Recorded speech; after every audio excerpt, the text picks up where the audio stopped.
6h49, la revue de presse internationale. Mathieu Béliard. Une fenêtre sur le monde dans votre matinale sur Europe 1, cette revue de presse internationale. Nous serons dans quelques instants au Japon, nous serons en Hongrie également, mais on va commencer avec Mexico. Au Mexique, Laurence Cuvillier. Bonjour Laurence. Bonjour. À la une chez vous, des violences et une terrible attaque qui a fait 23 morts il y a quelques heures. Qui a libéré Ricardo Romero Villegas, alias La Loca? Au Mexique, les journaux suivent les échanges acerbes entre le gouverneur du Veracruz et le procureur du même État. Ils concernent l'auteur présumé de l'attaque qui a fait 28 morts mardi soir dans un bar de table dance de la ville portuaire de Coatzacoalcos. Ricardo Romero Villegas, membre du cartel de la drogue Jalisco Nueva Generación, était bien connu des services de police.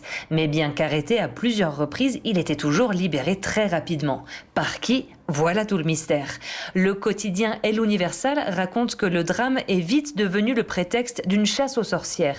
Qui, dans le dédale des autorités mexicaines, a mal fait le boulot ? Le procureur du Veracruz, la police locale ou les services d'enquête fédéraux ?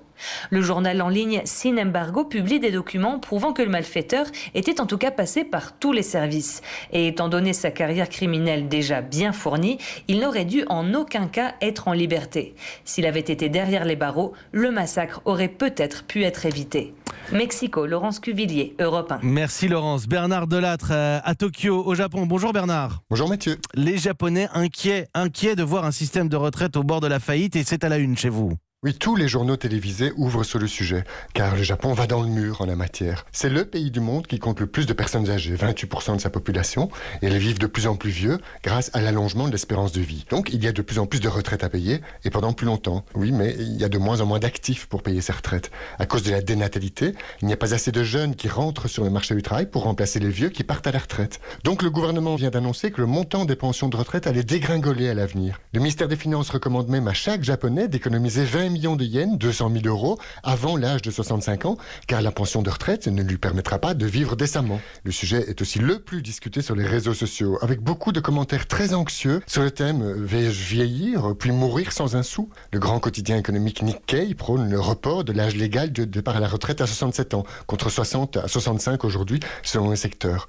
Et les journaux d'opposition comme le Asahi Shimbun accusent le gouvernement d'avoir sous-estimé, voire caché le problème pendant des années. Les Japonais, eux, ne se font pas d'illusions. Seuls 31% des sondés jugent le système de retraite fiable à terme. Merci Bernard Delattre à Tokyo, au Japon évidemment. Joël Lepavou à Budapest, bonjour. Ce qui fait polémique en Hongrie, c'est ce caprice, un train voulu par le Premier ministre Viktor Orban pour rallier sa région d'enfance. Oui Mathieu, 53 000 euros de pertes depuis l'inauguration, dont 15 000 sur les 12 derniers mois. Le petit train voulu par Viktor Orban entre Felcsút, son village d'enfance, et la commune voisine d'Alcsút-Doboz est un gouffre financier, comme le révèle le Mediapart hongrois Átlátszó. Et tenez-vous bien, les wagons poussés par 2 millions d'euros de fonds européens ont roulé 17 jours à vide entre juillet 2018 et fin juin 2019. Cerise sur le gâteau, cette navette supervisée par la fondation d'un proche du pouvoir ne circule que la moitié de l'année et doit son salut aux aides de Budapest et de Bruxelles, abreuvant cette région sans intérêt touristique particulier, relève l'hebdomadaire HVG. L'organisme gérant la ligne reconnaît qu'un petit train n'est pas le business le plus profitable qui soit, mais qu'à cela ne tienne, Felcsút aura bientôt son propre lac artificiel, financé, ça va de soi, avec l'argent du contribuable européen.